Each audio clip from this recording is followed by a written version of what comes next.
afternoon, this is Garfield Jackson, and welcome to BJC Mitzvah Day, number 96, using the Sefer Hachinuch. A Mitzvah Day keeps us on its way. And today we'd like to honor the Mossberg family.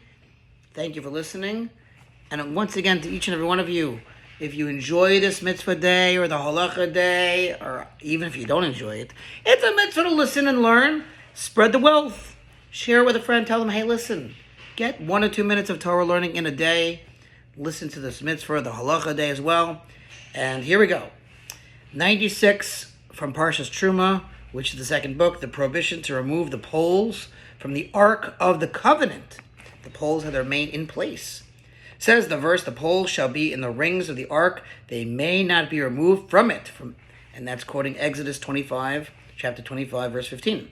The Torah requires that the vessels of the Mishkan, the tabernacle, be outfitted with poles, which the Levium used to carry the vessels when traveling in the wilderness.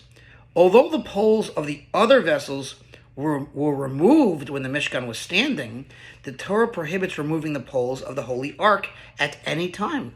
They stay in place. Even in the era of the Beis HaMikdash, the temple, when the vessels were carried only in exceptional circumstances, it was forbidden to remove the poles. We are commanded not to remove the poles of the ark from within the rings that were affixed to the ark. As it says again in Exodus 25:15, the poles shall be in the rings of the ark, they may not be removed from it. It is clear that this mitzvah is included among the mitzvahs that apply throughout the generations, and therefore belong to the 613 mitzvahs. For the meaning of a mitzvah that applies throughout the generations is not that the performance of the mitzvah will never cease from the Jewish people at any time.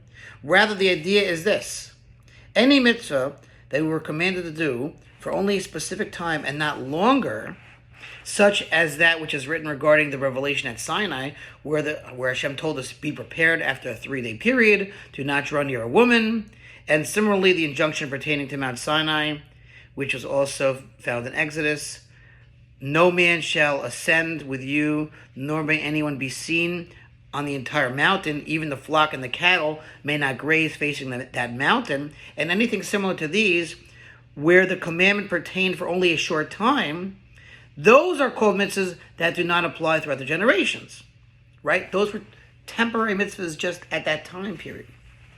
However, any mitzvah that we were not commanded to do only for a specific time, but could theoretically apply forever, even if it is subject to interruption at one time or another, due to our exile or some other cause, such as nowadays, when on account of our sins we do not have an ark and the prohibition against removing its poles is irrelevant, it is nevertheless called a mitzvah that applies throughout the generations. For whenever we will have an ark, God willing soon, we will be obligated not to remove its poles from it, so that the Levium can use them to carry out the ark, if it will be necessary to bring it from place to place, because of a war or some other cause that might arise.